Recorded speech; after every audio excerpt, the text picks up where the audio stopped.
respeito gigantesco social. Os americanos ficam muito irritados quando vem alguém fazendo isso, e o policial com certeza vai atrás para poder multar. E tem muita gente que acaba tendo a carteira de motorista, drive license, cancelada. O meu filho ainda não fala inglês, mas já está na metade do ensino fundamental. Ele vai ter muita dificuldade de se adaptar à escola americana, mesmo sem falar inglês? Essa é uma preocupação muito comum, né, ou seja, chega sem falar nada, foi alfabetizado em português.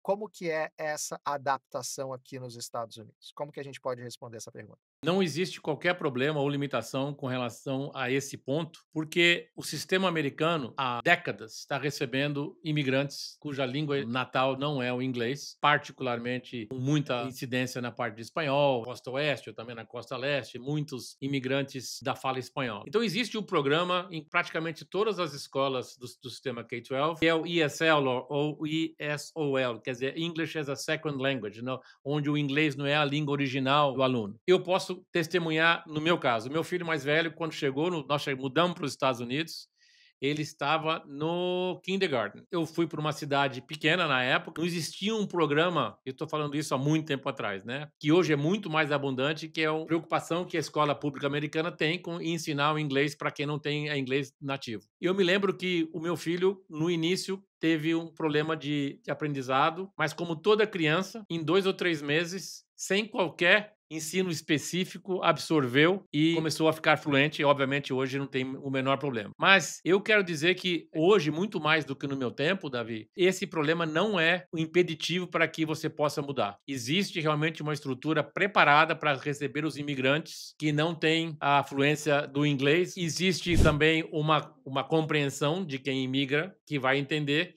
que por uns 2 ou 3 ou 4 meses no início, a criança deverá ter um pouco de problema para poder acompanhar no mesmo nível o que está sendo ensinado.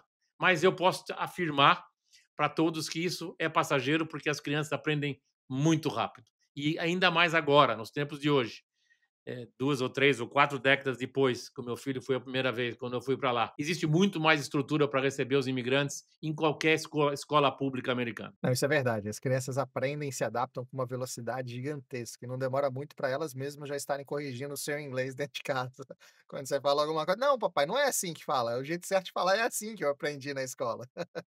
Isso de fato é muito comum. Quanto antes a criança entrar, mais fácil ela se adapta, mas independente da idade, as escolas de fato estão preparadas para receber crianças estrangeiras. E se você for para uma região onde tem um grupo maior de brasileiros, vou falar aqui do Central Florida, é o estado da Flórida como um todo, mas principalmente Central Florida, tem algumas escolas, inclusive, que os professores falam português. Não que eles vão ensinar o seu filho em português, não é isso. Mas eles vão ter uma facilidade maior, ou o professor, ou alguns funcionários da escola, para tentar entender as dificuldades da criança ali e fazer as adequações necessárias. Então, quanto maior a comunidade brasileira dentro de determinada região, mais fácil é a adaptação. Mas independente disso, ainda que você vá para uma região totalmente isolada, a escola ela vai dar um jeito de poder agregar o seu filho e ele ter condições ali de aprender.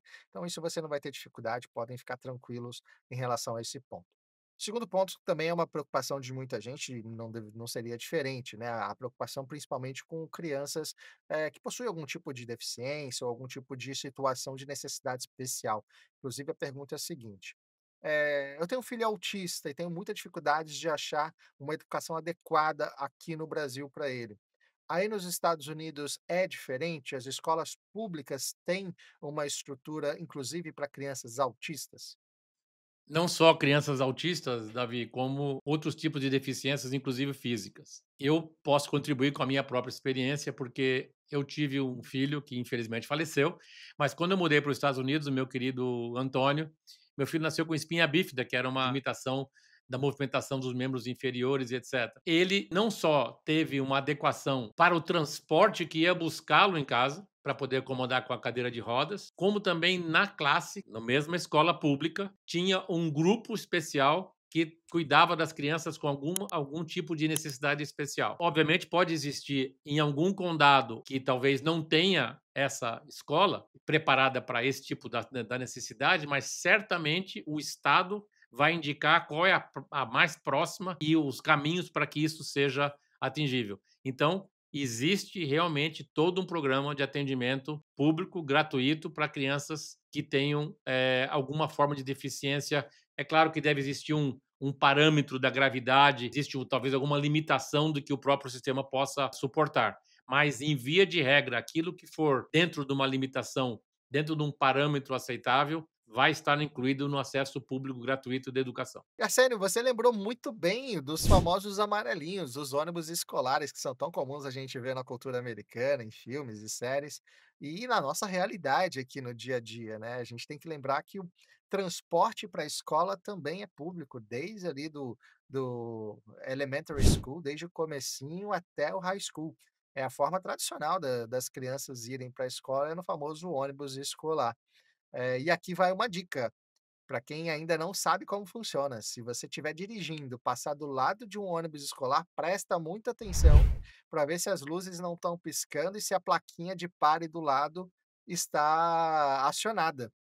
Ultrapassar um ônibus escolar aqui nos Estados Unidos que está sinalizando que tem aluno embarcando ou desembarcando, além de ser uma infração legal, é de um desrespeito gigantesco social.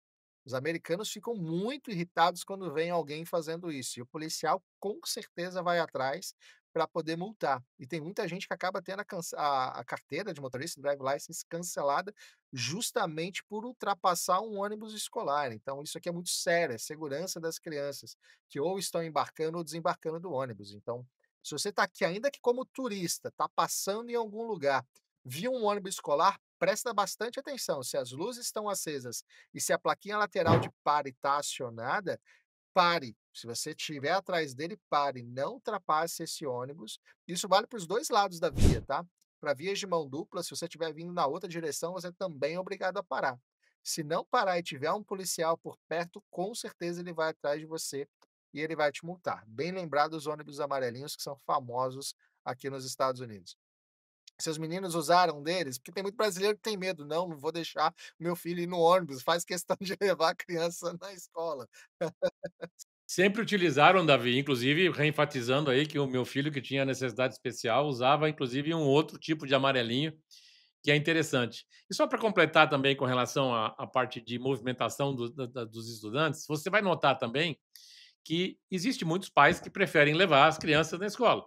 E todas as escolas, principalmente elementary, middle school, ela tem uma área, ela já é construída de uma certa forma onde os carros entram numa fila e o mais bacana, e vão buscando, etc., as crianças, e quando o seu carro chega, tem lá os voluntários, que é muito bacana isso. Os voluntários, os pais, pessoas de terceira idade que moram perto aquela escola, são voluntários para ajudar a orientar o trânsito na hora dos pais pegarem as crianças, se eles optarem por pegar de carro. É também um espetáculo que é raro de a gente ver no Brasil, com essa intensidade, com essa concentração nas horas de chegada e de saída das crianças na escola. Isso é muito bacana mesmo, eles estão sempre com um coletinho ali para chamar atenção, a plaquinha de pare. Se alguma criança apontou ali para atravessar a faixa de pedestre, eles vão entrar na tua frente, vão te mandar parar e respeite. Inclusive, sempre que você está passando perto de uma escola, você vai ter toda a sinalização de trânsito avisando que você está chegando numa zona escolar. Geralmente ali a velocidade ela é controlada. Na maioria das vezes você não pode passar de 30 km/h. Se a luz estiver acesa, significa que está no momento ali de crianças entrando ou saindo da escola, e sempre vão ter esses voluntários ajudando a organizar o trânsito para manter a segurança das crianças. Esse é um senso social que existe aqui na comunidade, que é muito legal, é muito bonito de ver. Seria muito bacana o Brasil conseguir importar isso também, porque esse é um tipo de tratamento que você tem ali com os alunos e com as crianças como um todo, que é muito bacana, muito interessante.